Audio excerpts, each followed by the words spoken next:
Welcome to the Cowboy Office Show, where you'll experience expert analysis and epic discussion on key pillars of the equine industry, including sports, business, hobby, and the horse lifestyle. Your co-hosts are Jody Brainerd and Brian Dykert, industry veterans with over 120 years combined living the cowboy lifestyle. The Cowboy Office Show will help you get involved, ask more questions, and create change. We'll keep riding for you as together we learn from the ride already ridden, learn to listen better to our horse, and make our industry better for all. Each weekly episode will take a ride around the industry in less time than you can load the truck and trailer. Drop your email at cowboyoffice.com to receive weekly updates and never miss an episode. Saddle up as we ride into today's show. Hello, Reining World. Automation is headed our way. None here today, just me and Jody, bringing you the score. For the curious mind, if you follow reining at all, the 2024 rule changes have been approved, and the use of automated videos for official videographer was on the agenda for proposed rule changes. AI is coming our way. Welcome to the Cowboy Office. I'm Brian. Yeah, and I'm Jody. Welcome, everyone. I hope wherever you're watching us from or listening to us, you're doing well. I just had a little conversation with Brian before we started about the weather. Summer's hit in Oklahoma, and I know it has in Arizona too. Brian, it's making me get up earlier than I want to because I can't have work interrupting my afternoon nap. So that's what's really important about this. But we got a great show today. The McGee Farms Derby review from Springfield, Ohio. We had 92 head, 12 different classes, and that is a lot of sorting, and we're going to talk about that a little bit more also. It took a 226 to win the L3 and L4. I would like to congratulate Matt Palmer on that. He was our L3 and L4 winner. I'll drop down at 225 to win the Level 2. Congrats to Sam Flaherty. We talked a couple of shows ago about Luca and Sam kind of as the new startup pros. Brian, I was trying to think about this a little bit. If you'd have told me 40 years ago, essentially a rookie professional, I don't care if he is the son of a professional trainer, the guy his first year as a pro was going to mark a 225, I'd have told you probably need to go lay down because you're not feeling good, right? I mean, or go see somebody because you need help, right? Yeah. Exactly. I mean, at 225, right, and needed it, and then if on top of it you'd have told me that wouldn't have won everything, I'd have set back again. But no, congratulations, Sam. He's got an incredible future ahead of him. But like I said, it's in the pedigree. So anyway, we got a great show. I can't wait for it. Yep, and at 219, Danielle Vigue wins the Level 1 with a 219. And Jody, that one just follows right into what you were talking about because, when we were in our 20s, it was a 219 or 220 to win the fraternity. And the fact that Craig Johnson and our friend Rick Weaver stepped up and won that thing, but it's just relative, that's all. Right. And the 73s are incredibly difficult, and now it's the Level 1, what we consider our lowest level professional to mark a 73. It's unheard of. But yeah, and Danielle, congratulations to you too. That's fantastic. Yep. Well, the winner's graph. This is what it looks like. What you just said. Across those. Now we're only highlighting the McGee Farms Derby. So the 4 levels of the Derby. There was several other classes inside this entire draw, but here it is. Matt wins Level 3 and 4 with a 226. When you do the reverse math, that's a 75.3. Sam wins a Level 2 with a 225. Wow. That's a 75. And Danielle, that we were just talking about, marks a 219 to win the Level 1. That's a 73. So, I mean, those numbers tell you if you're at home trying to figure this game out, there's the numbers. And I don't care what town you're in. That's where the sport is. It is indeed. And we'll talk about that a little bit more. There's literally not much difference between the 2, 3, and 4, huh? I mean, at Level 1, obviously there's a little bit of a difference there, and I think we've been seeing that at almost every futurity and derby, but the difference, the difference between especially the 3 and the 4 of them. In this case, the 2, 3, and the 4. It's all the same. Yeah, pretty much, and that comes back to our point that we've been talking about. You've got a very interesting view and concept on leveling and how do we level the sport, because you talk about horsepower a lot, and I fully agree with you. And I think that's where Luca and Sam are going to be a little bit ahead of the curve because they've got access to horsepower. But the horsepower is still horsepower, and then you've got to do it. And the good news is there's a lot more of them in today's time than there were in our time. There was 12 classes inside this whole draw, so that creates a whole nother dynamic. We had pattern 10. It was an 8 maneuver pattern. It'll mark strong, that's true, but 12 classes inside 92 draws. And you tell me, can judges keep a sort of all of that while a live draw is going on? Are we asking for too much?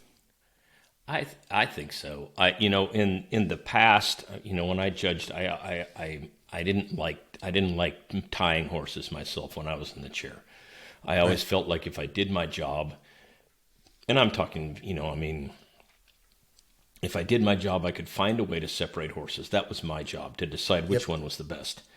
And I think probably, I'd even say I could even go 10 years ago, 15 years ago, 20 for sure. It was easy to do.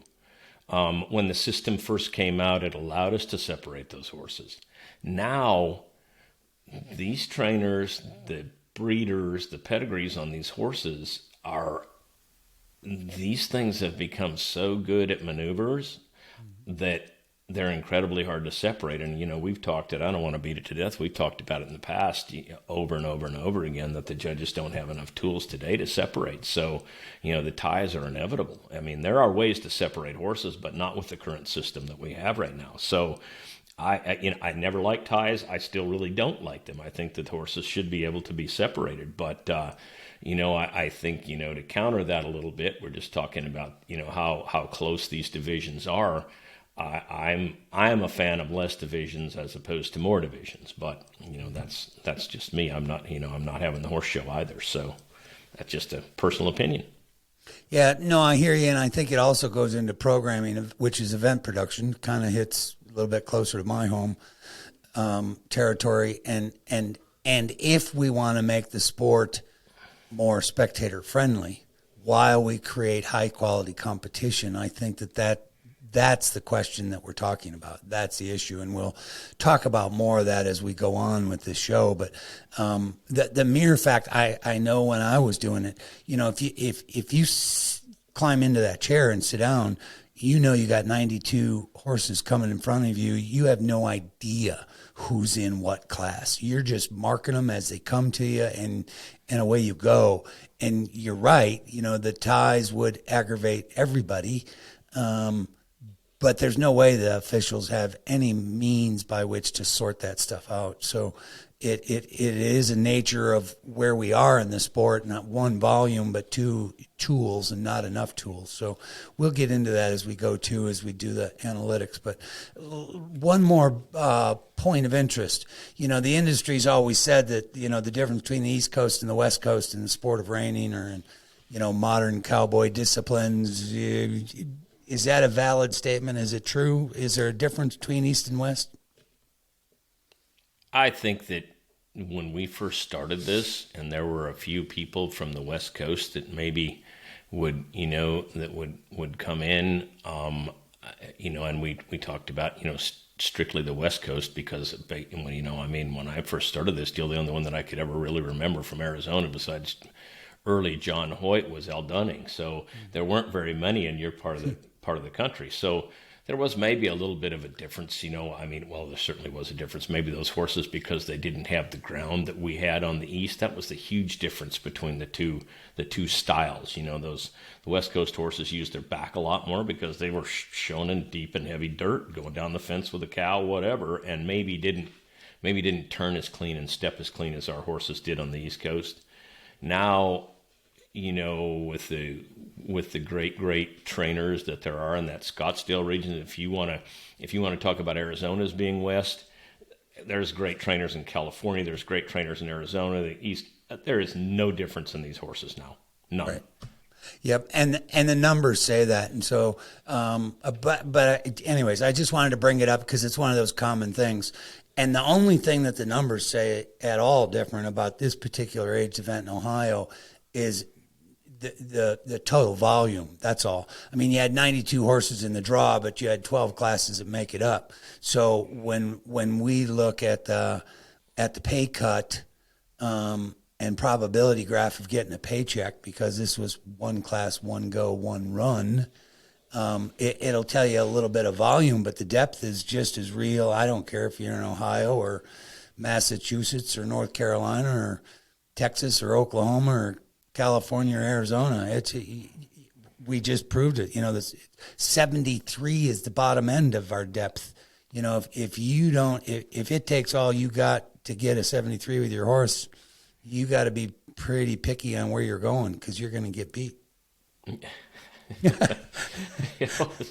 Oh my goodness. It has, of course, good competitions bring out the best, and with the amount of monies that there are available to trainers today, it's only going to make it. It's only going to continue to get better. I mean, we've talked about this in the past. We think, how much better can they be 15 years ago?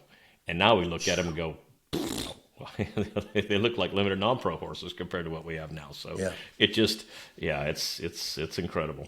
Yeah, well, it's the technical. We're now there, and the technical demand, along with more tools by which to make fine distinctions, is kind of what we're seeing. So let's take a peek at the numbers.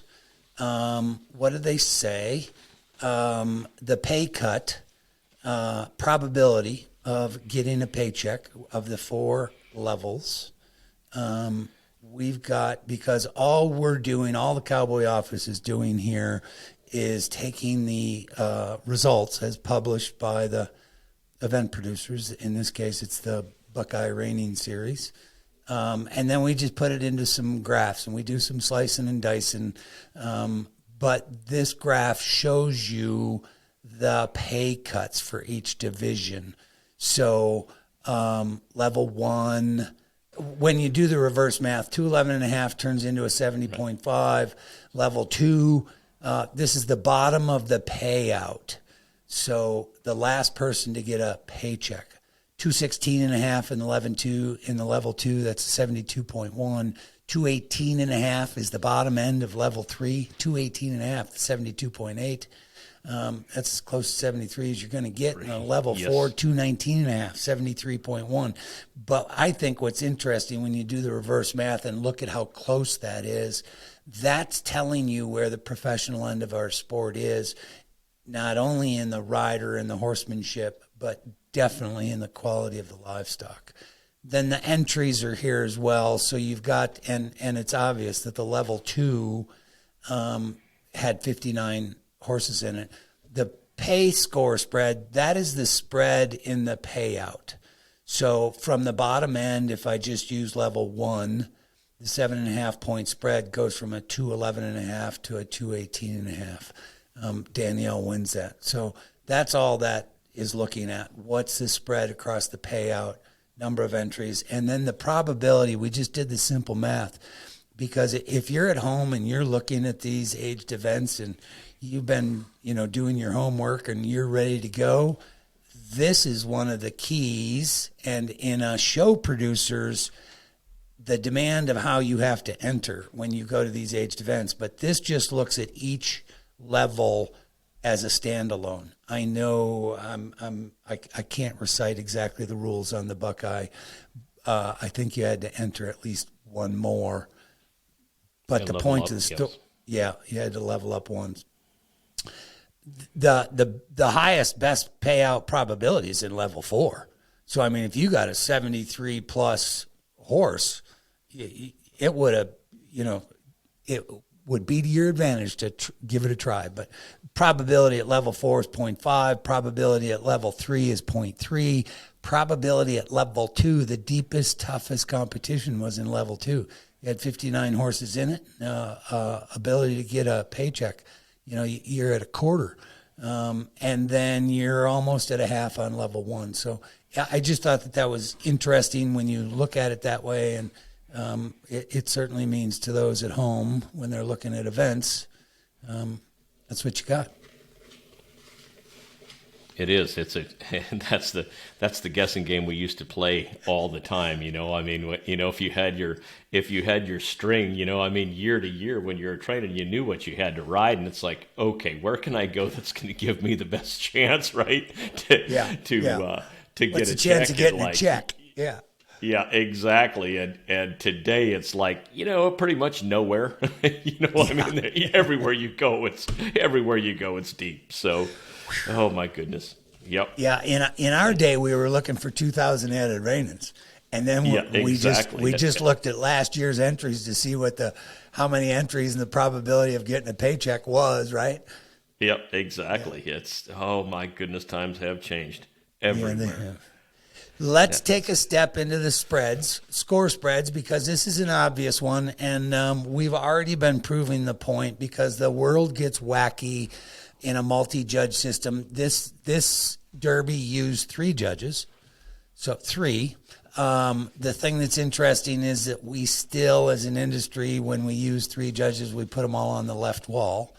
That's an interesting point because, how well are we serving the sport by doing that? Big question. Because they're all looking at it the same way. And I've always been a huge advocate that there is no hiding and reining. But when you have multiple judges and you put them all on the same wall, you're actually limiting that viewpoint. That's my 20 cents. But when you look at the score spreads, here it is in summary form, because the median is right at 1 point spread in the 3 scores, where half the scores are above, half below. The maximum was 2.5. That actually came down. We've been seeing 3 and 3.5 in aged events over the last 6 months. The average, when you do the math, is 1.1, so puts it right back at 1. And there happened to be 1 run that had a no score in here. So because a no score is a valid score in the data pile, that's why it's there. But those are DSQ legal things. So that's what that means.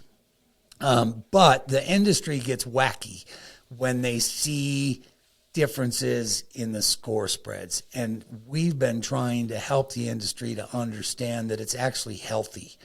And the point is, this one says 1.1.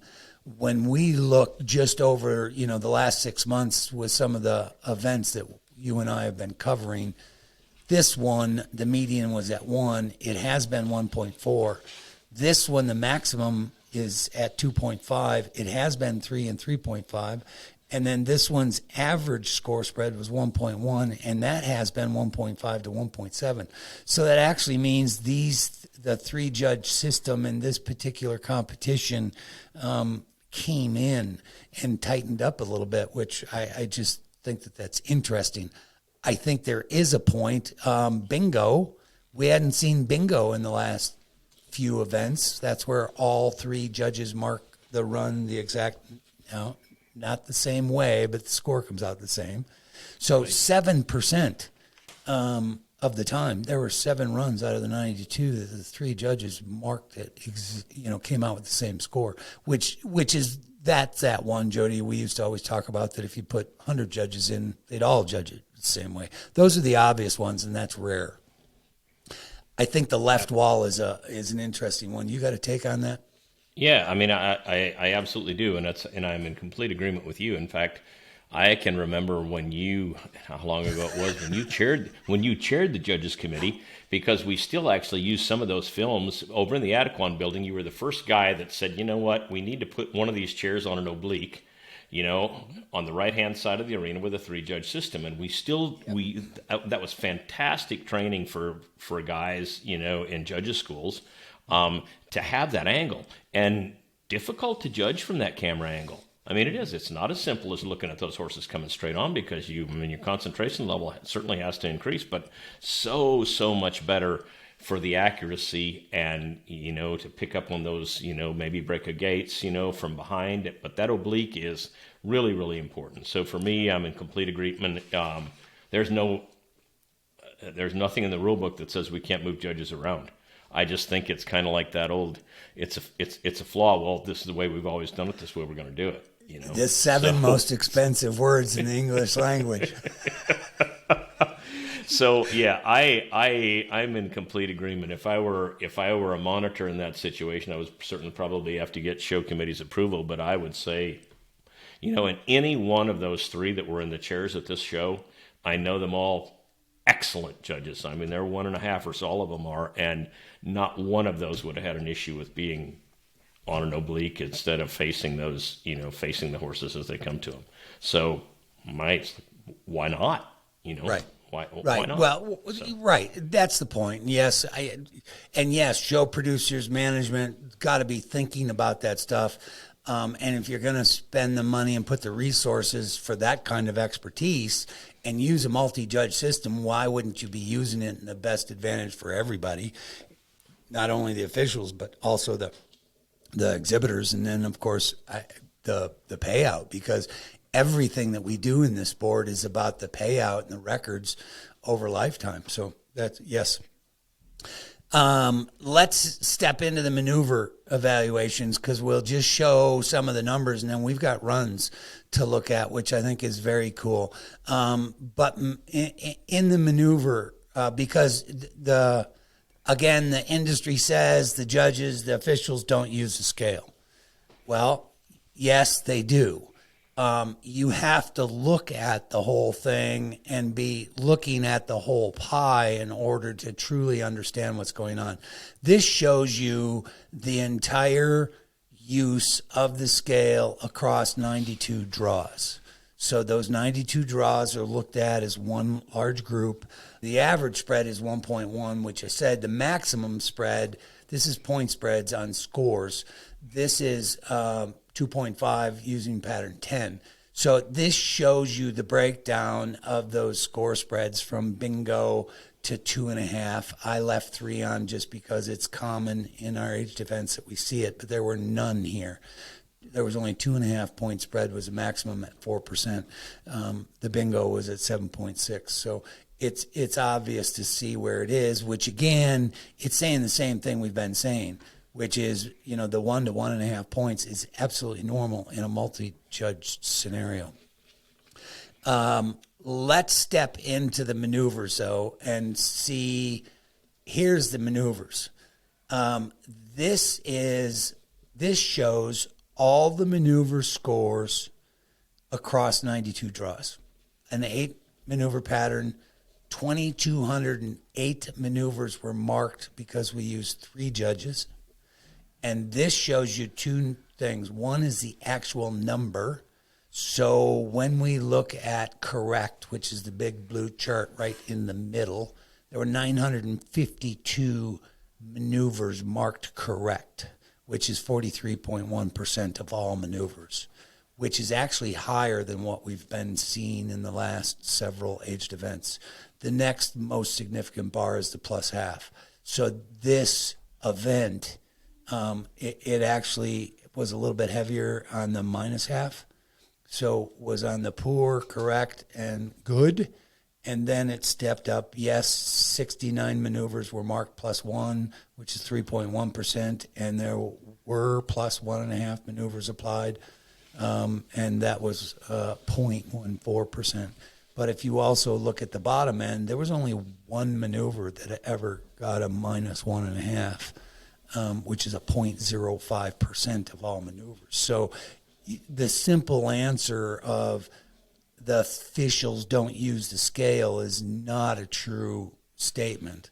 They are using the scale, and you got to look at the rest of the entire package. Now, this is also applicable to just the Derby, which ran on Saturday. This event had, 4 more days of a lot of different competitions, so you could do the same thing across all of that. But it just shows they are using the scale. We've seen this now for several years. They are using the scale, and they're using it well. Absolutely. I would agree with you, and like I said, I can't tell you. I think what some people do, with the tools that they have to work with now, it is, we just got done talking about it's so difficult to separate horses. If you look at the difference in the level 4 open between the winner was what, 226 and 225 and a half was second, or 220. I mean, and separated by half a point, right? Yep. So a half a point on a single judge's card on a single maneuver, which tells you that they are having a very difficult time separating those horses, or those horses are saying, look, there's some parts of this maneuver that are good and some parts that are correct, and what are you going to do with it? And you and I have marked enough horses together. Some of them you're going to say plus half, and some of them I'm going to say 0, and the next one that comes in we're going to flip that. So I mean, they're using the scale. It just yep. Absolutely. The other thing that was interesting at this event, because we've been talking about, and we step into the maneuver evaluation, so the spread at the maneuver level, because that's the significance. And you and I talk about this a lot, because basically the standard set by the industry, and there's basically 2 boxes on any given maneuver in the entire sport of reining. But when you go inside, now what this shows you is crossing 0. This one is a thorn under your saddle, Jody, I know. The good news is this percent is way lower. So, this group did way good, because you got 2.2% of all maneuvers. You're talking about 2,208 maneuvers marked, that only 2% they crossed 0, which means minus half to plus half. They had 5.4% that they had a maneuver spread that was a 1 point, and it was identifiable, which was in circles and stops, and it was between 0 and plus 1.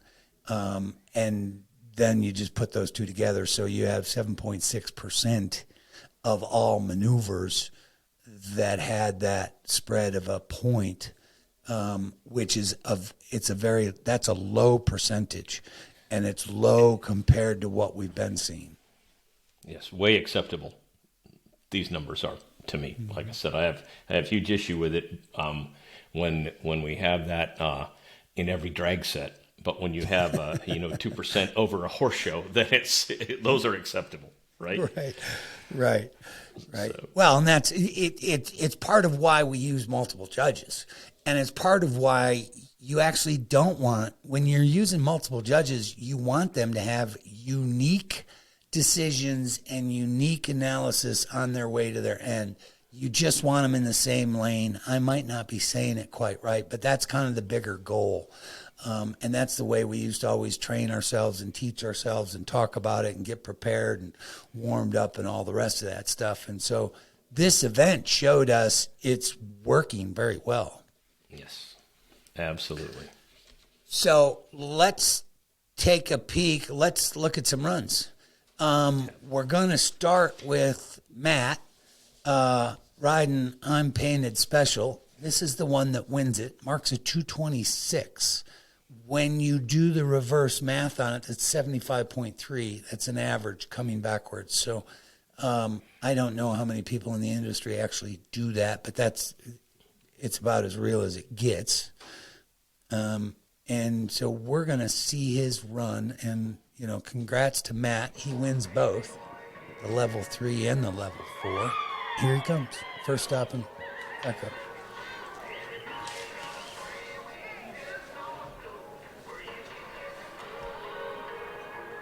And this run, he has a 2-point spread on this run. He goes from a 74.5 to a 76.5.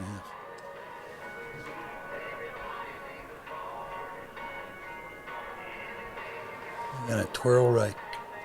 1, 2, 3. Oh, pretty fancy.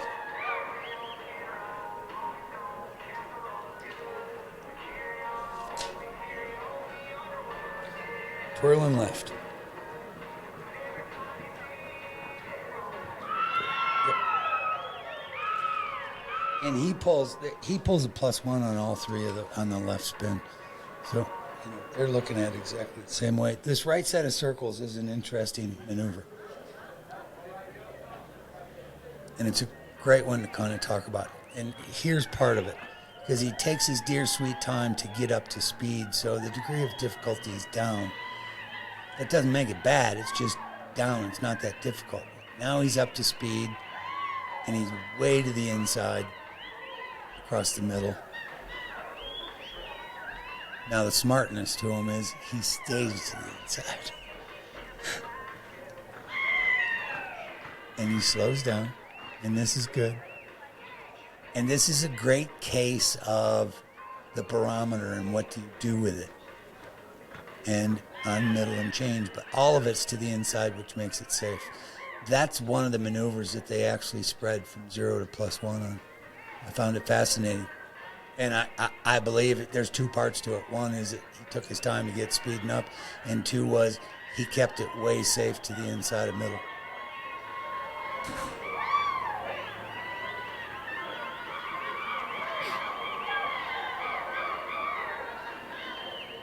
And see, he shows you on this set of circles, because he dials it right across the middle and change. And, those are good circles. But the first set is an example of why it's difficult.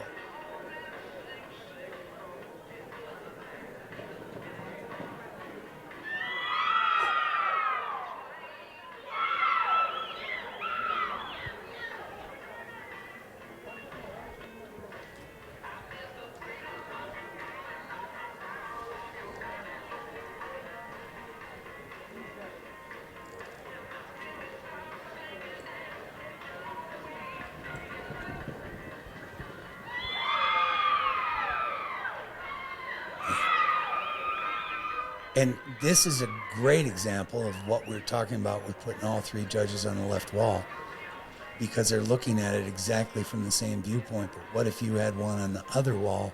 Those two rollbacks would then be more representative. Exactly.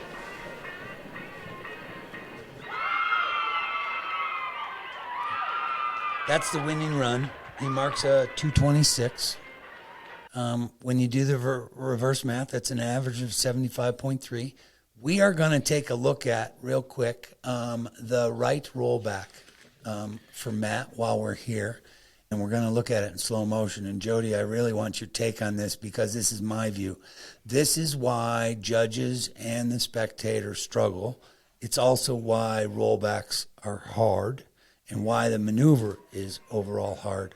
Because if you watch his rundown and stop is absolutely dynamic. But now watch, he says turn, and it's 1, 2. It's like 2 hops and go, which is not bad. And no, it's not bad. I mean, that's what I see: a credit earning maneuver. I see a approach. That's good. I see a stop. That's very good. I see a rollback instead of a single sweep. Yeah. There's 2 points for him to get around. I would try and explain this like, my good friend Gary Putnam. Maybe you've heard me say this before, when he talks about a rollback, and to him, poor, he says the cow would be gone. And this one, maybe he's a little late on the cow. It's not gone. So to me, this is still a credit earning situation. Stop was great. Rollback was, the horse did 180, just didn't do it in one single sweep. So There's maybe not an excellent or very good, but darn sure good. Yeah, well, that's the point, because that's where people will get so critical, because they see the 2 point, but then they, then one, have an opinion, and two, think that they think that it's bad, and it's not. Because it's about the control. And so that's why I thought it was worthy of taking a look at, because that whole maneuver was still in credit earning scenarios. It was just a little different. You said it best, because it wasn't the one swoop. It's got 2 points, but the horse is being absolutely controlled and doing what he's being told. And still 180, far, far, far better rollback than a horse that turns and, leaves a quarter turn early. U-turns the rollback. That's, this horse gets 180. It just, there's a difference. Yep. Yes. Let's take a look at Sean. Sean's riding Shine Around My Eyes. He marks a 225.5. He's second in this. Of course, the Florida's got some horsepower in their barn, so here he comes.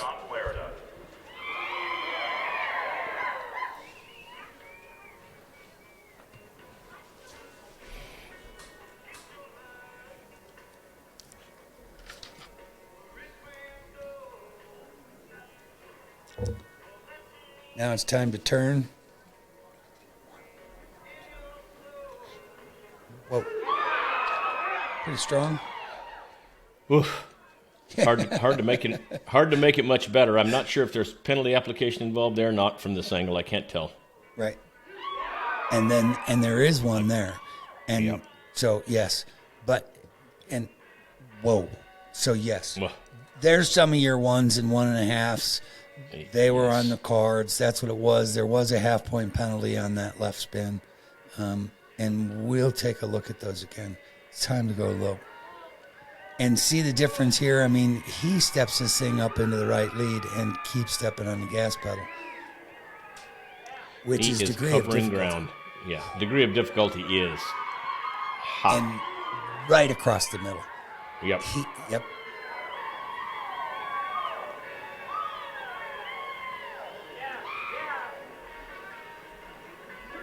Come here.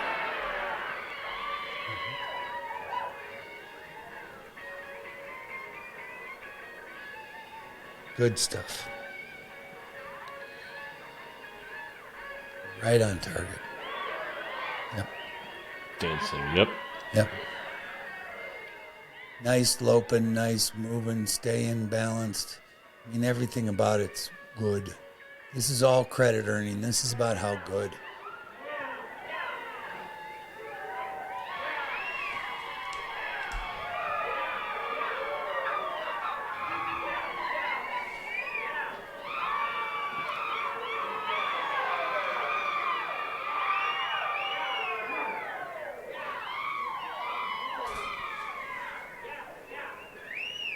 Across the middle, change the precision, yes. Technical. That's where we are. It's all good. Those are good. It's about how good it is. And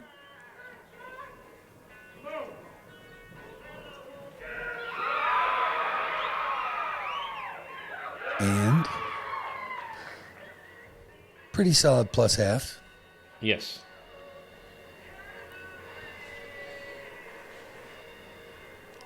Agree. We'll see about this one.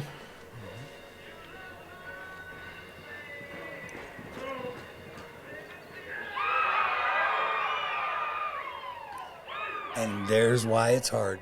He stays in the ground, but he quarters off through the stop, which is not good, and puts him in bad position for a rough rollback. For a rollback, yeah. Yep. It would be difficult for me to call that credit earning because the words correct come to mind, and Yep. and quartering off doesn't. That to me is not correct. So. Yep. And he picks up his left hind foot through that stop, which would take away a piece too. And so those two are both on that bubble spot. We're going to take a look, and I want to just for fun. And it's really about, we're going to look at these spins. And these spins, we're going to slow-mo.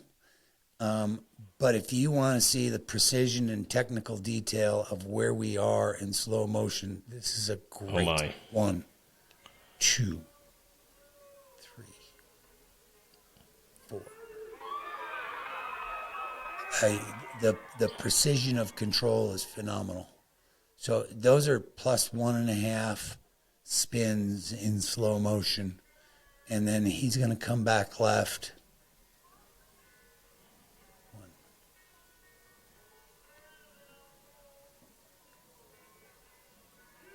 And again, and has the overspin. And it's even more clear there. You know, somebody would get overly detailed about the fact that his inside hind foot didn't absolutely stay still, but you tell me as an advanced horseman, not all horses do that, and that's not a big deal. The cadence, the front end going around the hind end, geographically staying put, those are phenomenal, yes? Oh, excellent. I mean, that word excellent's easy to use there. And it's like, that there isn't anything in the rule book that says that this is not the Calas event in Mexico where they have to drill a hole with their hind foot, their pivot foot.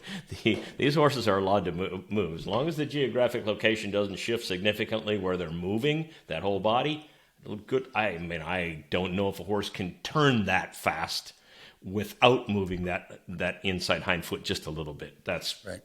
Those are excellent. Yep. I think that's the detail of the answer.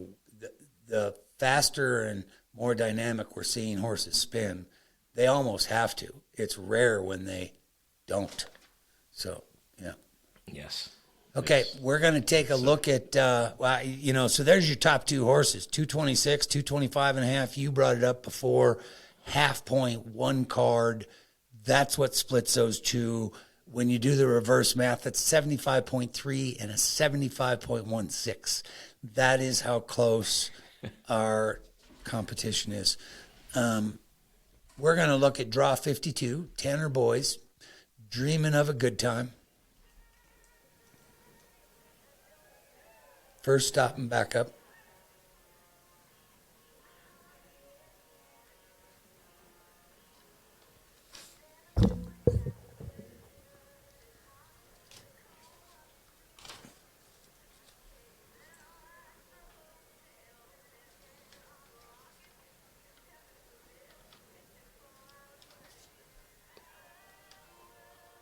Pretty easy plus half so far.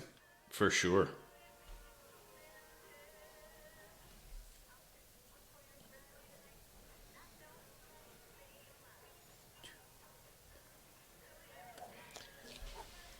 And pretty solid plus half.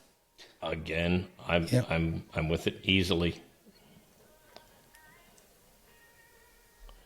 There's a difference between good and excellent, and those are good. Yeah. Yeah. The horse we just saw before was excellent. These are good.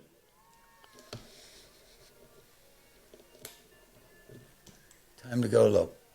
Too big fast.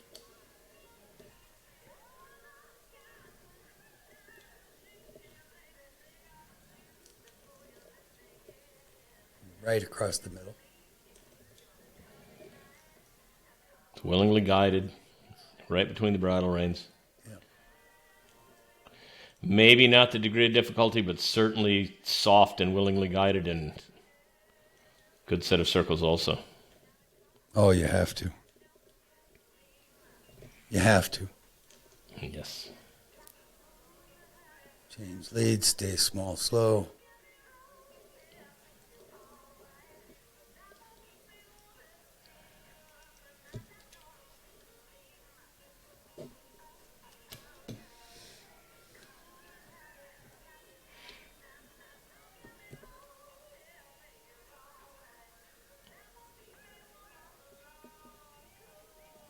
Precision. I mean, he's in the same tracks doing the same stuff. Absolutely. No question. And attractive going around, too. Yes. Very pleasing to watch. Mm-hmm. Solid plus half. Yes.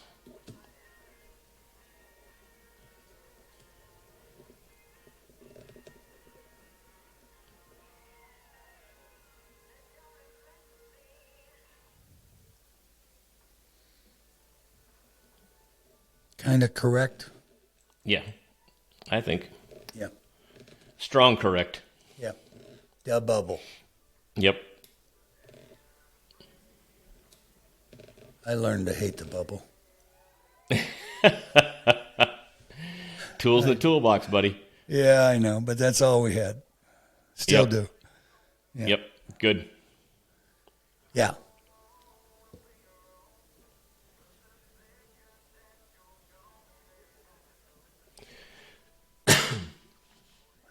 And last one, good approach. Yep.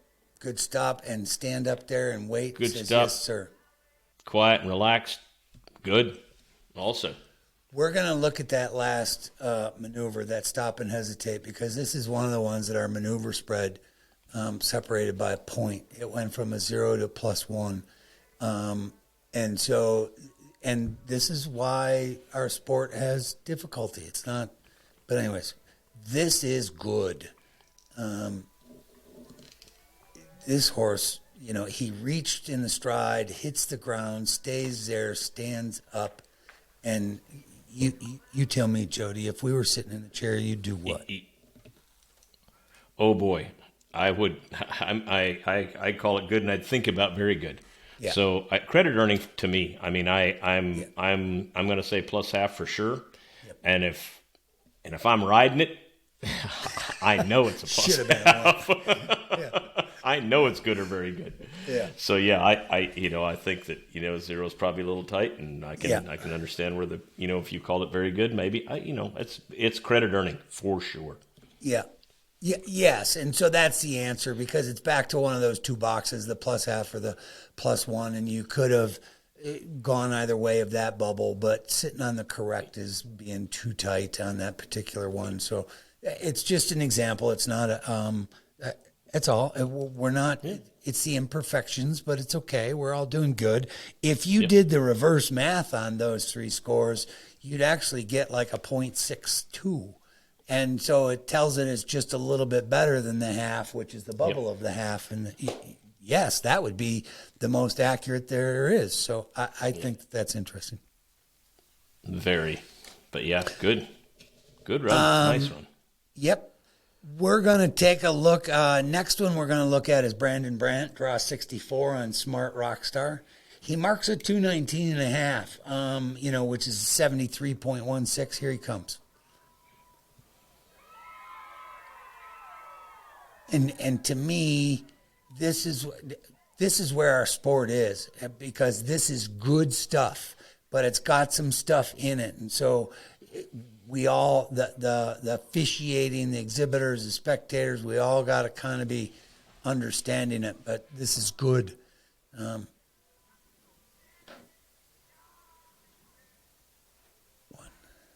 2, 3, 4. Good.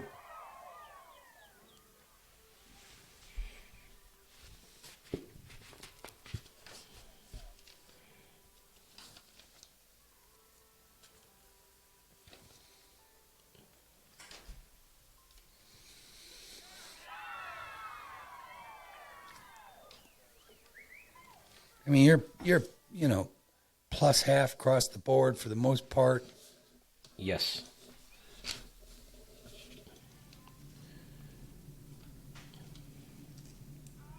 Time to go, Lope.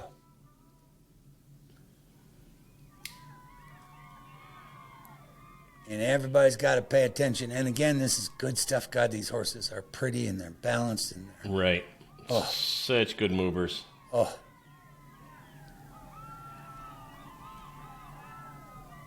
Across the middle.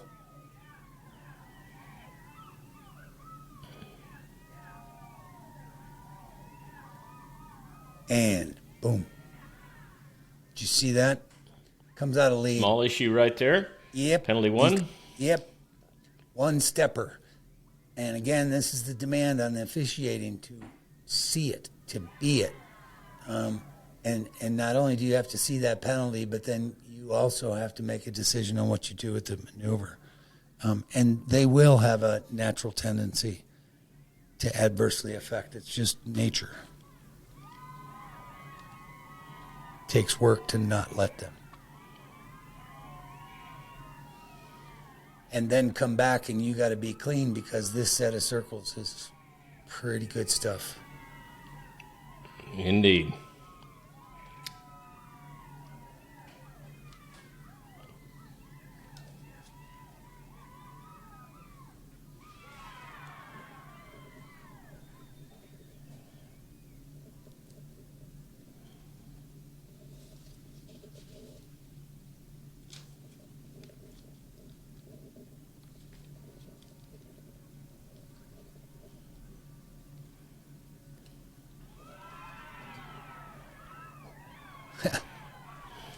That's pretty solid all day.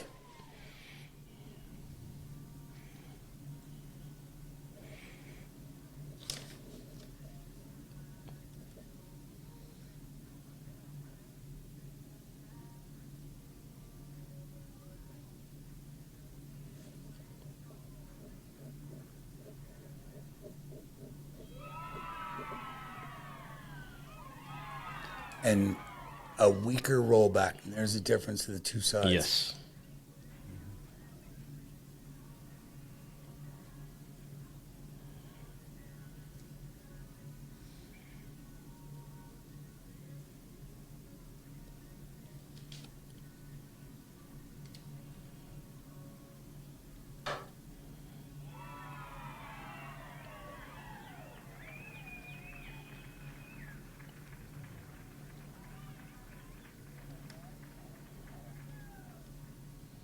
And those are all three of them. The first one had the left rollback was a very good rollback, which helped that entire maneuver. But those were the difference of the three.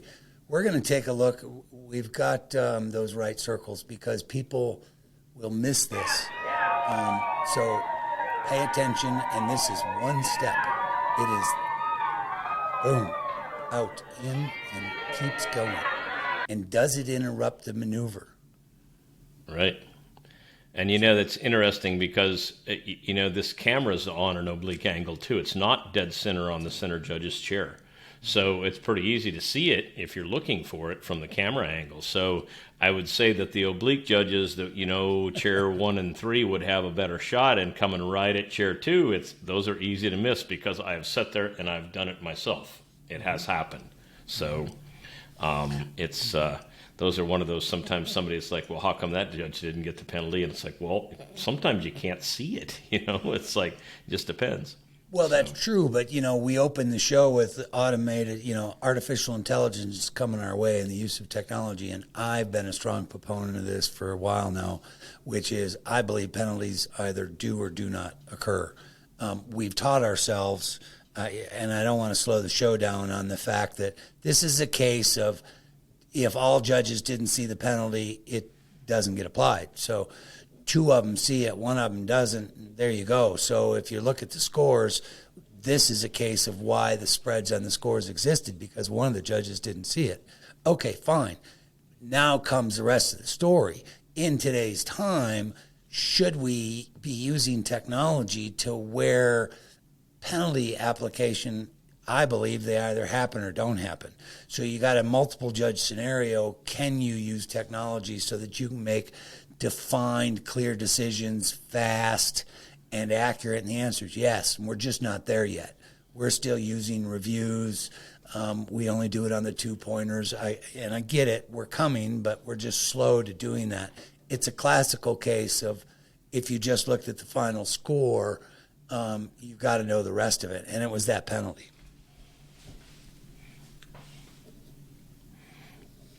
Absolutely. It's interesting. I'm having another, I'm chuckling to myself as we're talking about this, and this has very little to do with, almost none to do with the excellent job these guys did sitting in the chairs. But Brian, and you'll understand this from our generation from years and years ago, right? I'm sitting here because you've got Sean and you've got Brandon that are close, right? And you've got all this crowd noise.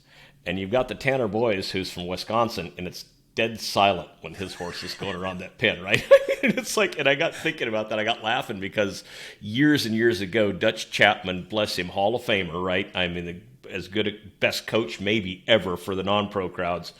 Dutch, when I would haul against one of his riders for a world title, he would have his whole barn and all of their friends down at the gate cheering for that horse, right? So there was a whole bunch of noise going on, obviously trying to influence officials into marking this guy more, right? It's really funny, but I'm laughing at that because those crowds, can have a difference in sometimes the way that these guys they're so good, there's no question about that. But it is funny how there is dead silence for some, and you have to say, hey, you know what? This person is doing just as good a job as that guy that the whole crowd is screaming for. It's like I said, just a interesting story from guys that have been there for a long, long time, right?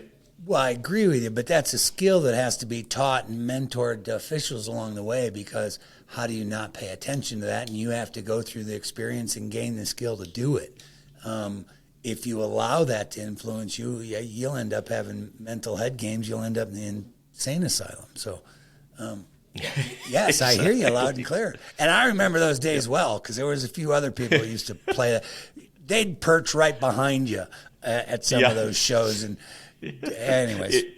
Yep, exactly. Fun stuff. Yep. Okay, continue, my friend. We're going to look at Julia Rochelli riding New Trash for Cash, draw 95. This happened to be the last horse in the draw.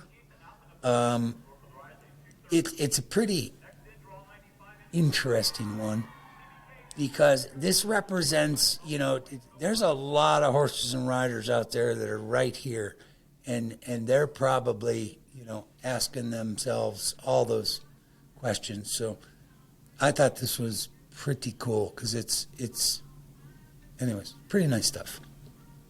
Right. So close.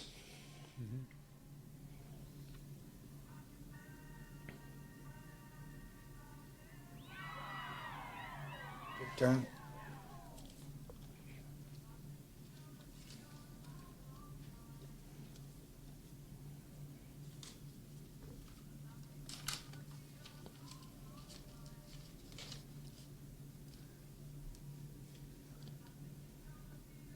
Gets a little hoppy there towards the end. Yep.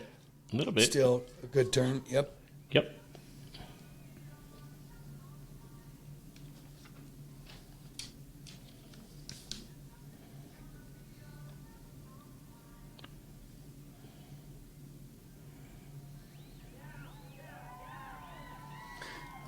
Time to go low.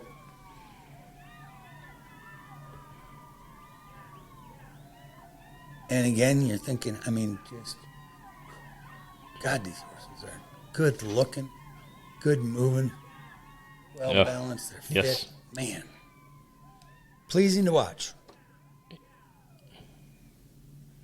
Without question. And there's another one. Yep. Oops. Comes out of lead in the slowdown. She has to sing this, and now he does it 2 strides, but still it's there. So you got a 1-point penalty, and it will hurt the maneuver. It should.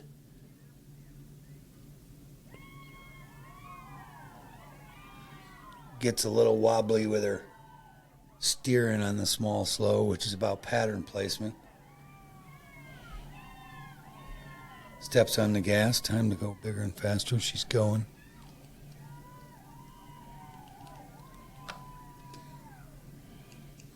Change lead, fundamentally correct, and it's about the small slow because it's the way she did it. It's not that she was out of control. It was just not, right?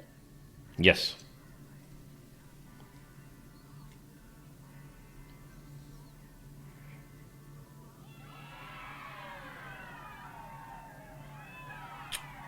And there's another one.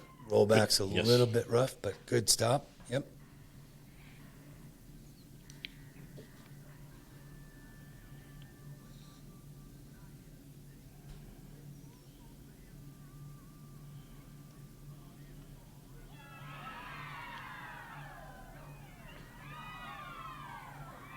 Good.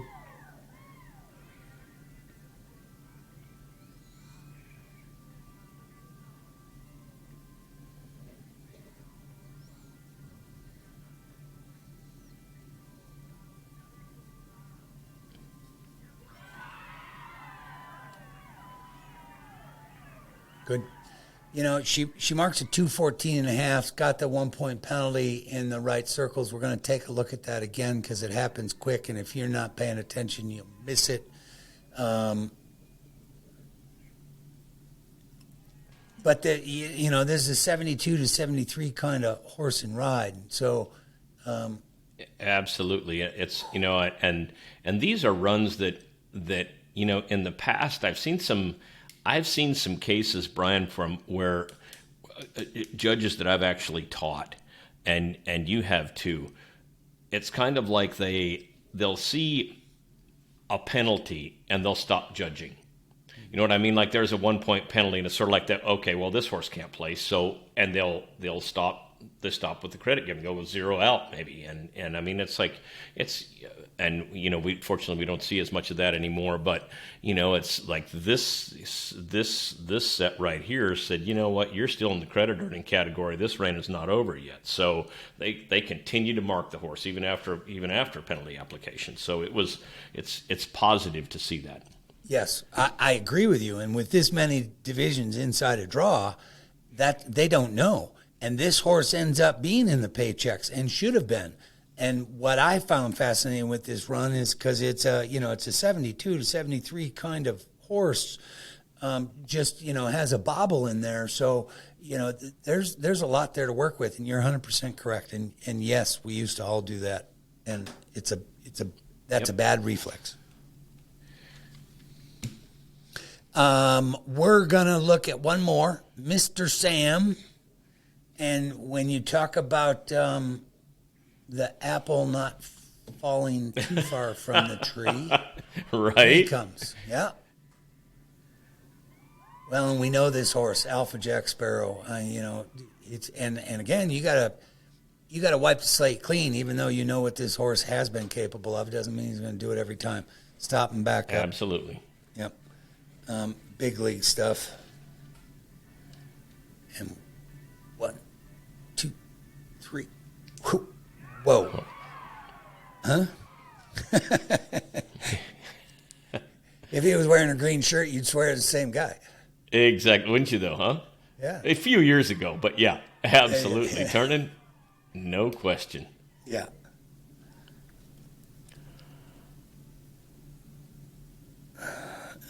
He was drawing 90.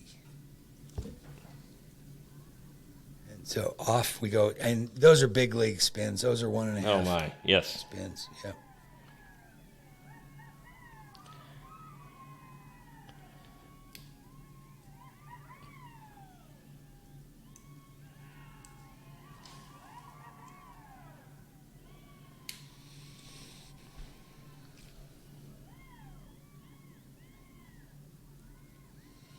Pretty safe, pretty sitting back there, pretty right. I mean, these are fundamentally correct.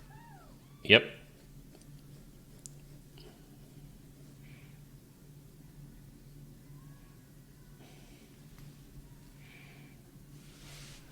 Change leads.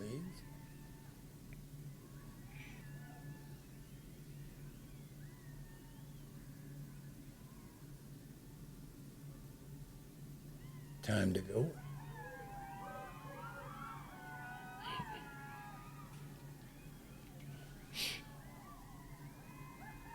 We're getting a little better. A little better, yes. Agreed.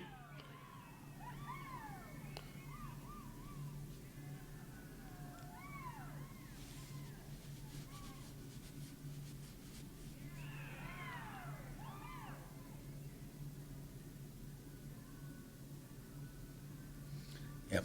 And they were. So, plus half on the left circle. Good.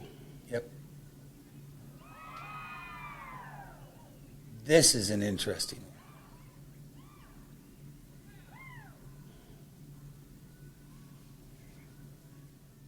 Because you got some stuff going on. We're going to talk about this in a minute, so we'll let it go ahead and run.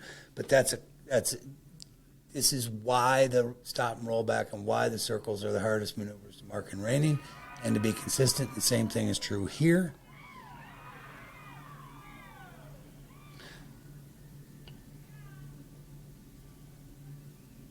And then the stop and hesitate. And yes. we'll talk about it for a minute.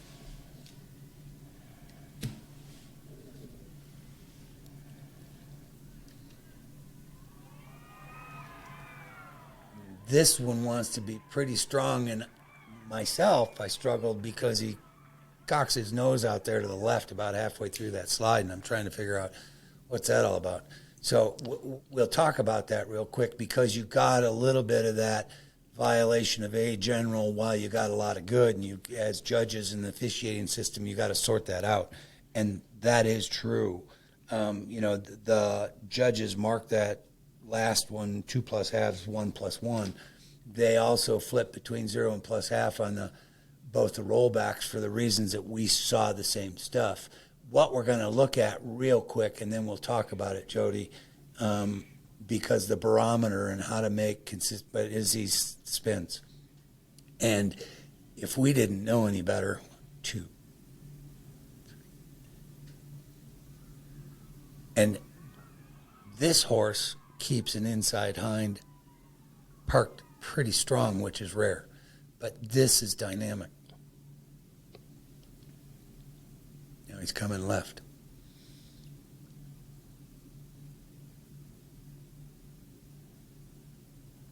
And he pulls one off on his shutoff, but he gets it done.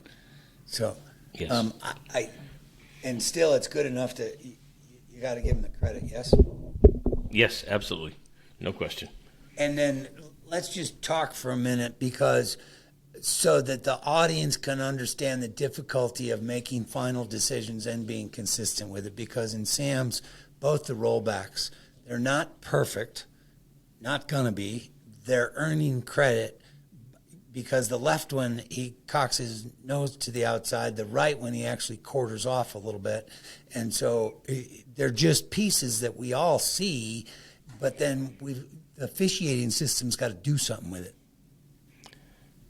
They do. It's, and I can, because I've shown horses that have had lots of miles on them like this before, and obviously they're no matter how much you school those little guys or girls, that they're ahead of the ball game too. So, and it's not my job as a judge to have to worry about that. I mean, I know the issues that you can have with those. Excuse me, from a trainer standpoint, but I think it probably makes you a better official. But for me, whenever I question that, I'm trying to balance that degree of difficulty. And always in my mind is, what is my definition of correct? Is correct my horse stopping straight?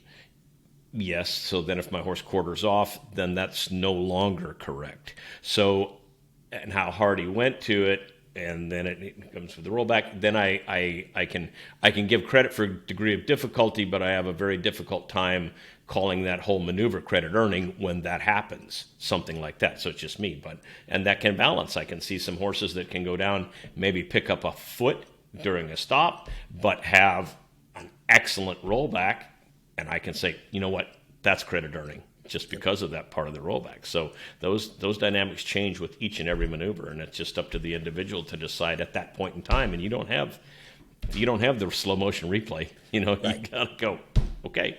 No. Well, and the replay and even slow motion is just fun to kind of study it and find even more. I think it's excellent. So, yeah. I mean, it's way fun to watch footwork at that speed, and it's that's something for a learning tool. I think it's great. I never liked it from a judge's standpoint in calling penalty application. That was one thing that I and I don't know, you and I have never really talked about that, but from a monitor standpoint, the slow motion reviews, I'm saying, if you can't pick it up in live speed, it didn't happen, right? So, right. But, who knows where technology is going to take us now, so. Right. Well, I hear you, and I agree with you on where we've come from. I think it's worth exploring in where we're going, because can you definitively answer the question with technology? And that answer is yes. Then what does it take to get there? But I think really the big one is the judging team as a whole needs to be making the same decision on penalty application, as opposed to what we've self-taught ourselves with. Some call it, some don't. That's where I would be a stronger proponent on. They all need to make that same decision, and I agree with you in using real-time speed, because the clarity needs to be there. But technology is going to be able to provide us with absolute answers, which will make our skill as officials get even more honed, I believe. Agreed. So, I hope. Yes. Well, I think that's good. And I think probably, we still have some, you and I have talked about judging, we've been to some international ratings where maybe the Wi-Fi or the camera crews aren't set up as good as ours are. You go in the judges' room here at one of NRHA's major events, and you've got 5 televisions, and you've got every angle that you can imagine, and you've got, the Kaiser cam on the end gates. And when you have technology, it makes your job as a monitor and a judge so much easier. But there's still some spots that don't have it. So, that official has to be prepped to do whatever it takes. Yes. And that's when we open the show, the rule proposals for the sport that are out there, because they're wanting to use automated systems to be official videographers, and they got denied, but it's coming. So that's part of it, and I agree with you, because there are times our horse shows are long. You got labor that's cameramen, and I'm not trying to take away from them, because the job for what we're asking all of our people to do is high in demand, but the detail is in everybody's deserving the same shake. So how do we use technology that provides the same shake so that the same view, the same look can then be used? So it goes into the rest of it. And so I'm with you loud and clear. I think the officials, the technical, what we're seeing in the last 2+ years is the technical demand of our officiating. And you and I keep talking about there aren't enough tools. That's the technical demand because, we just saw some of those runs. You're talking about a half a point on one card, 1 out of 3, 1 out of 5, 1 out of 4, whatever that multiple judge system is, that's what's making the final decision, and that's where we are. Depth of competition. Tell me what you think as far as the depth, because this aged event was here in Ohio. We've been, doing stuff in Oklahoma, Arizona for the last several months. Do you think the depth, does it matter where it is geographical? I don't think that's the case anymore. And there's no such thing as geographic location anymore, because you've got guys here in Oklahoma that will go to Florida and then turn right back around and they will go to Scottsdale, Arizona. And so, it's the same guys with the same horses. They just get in the truck and trailer and drive a lot more than we used to. You know what I mean? Because it's the nature of the beast now. So, it doesn't matter. It's tough anywhere. There, like I said, we always said that there was no such thing as an easy reining. Well, it's even more true now because it doesn't. Pete, I see you and I see things. We've looked at probably 3 reinings in the last couple of years, and each one of them we said is the best one we've ever seen. So that, it's like we go, wow, that was the best reining I've ever seen. Well, a few months later, we'll look at another and go, oh, wait a minute, changed my mind. That's the best reining I've ever seen. And we've seen a lot of reinings, my friend. Yep. So I don't know where it's going to stop. Yep. I hear you, and it's going to be fun to kind of watch it and keep kind of doing our analysis along the way, but it does highlight the technical, because that's where the sport's moving. It does, and so and it is moving. And I don't mean to interrupt you, but you're the technician and the numbers guy, and I will tell you that the officiating is struggling to keep up now. It will only get worse if it doesn't change. From the standpoint of the tools in the toolbox that we continue to talk about, the ability to separate those horses because they have gotten so good at a high level. It's a chore. It's a lot of work. Yes, but you could see the market start to push that. If you take the Run for the Million or the American Performance Horseman that was in Texas this year, because they used a modified pattern. So yes, it needs to change. Yes, that's obvious. How does the entire industry kind of embrace that and take those steps? I think that's the bigger question, but it's going to be interesting to see. Mm-hmm. So, because that's what they said coming out of Arlington with the Performance Horseman, was running 2 circles that the judges had a hard time marking the circles. Well, I say no, they shouldn't have. They just weren't prepped for it. They weren't ready for it. It's about controlling your mind with the expectation. We're in such that routine that we've always seen 3 circles that now all of a sudden you only saw 2, and it was like a shock to the system. So, yeah. People don't remember that's all we used to run was 2 circles. So they didn't have the old guys there. Yeah, no. Yeah.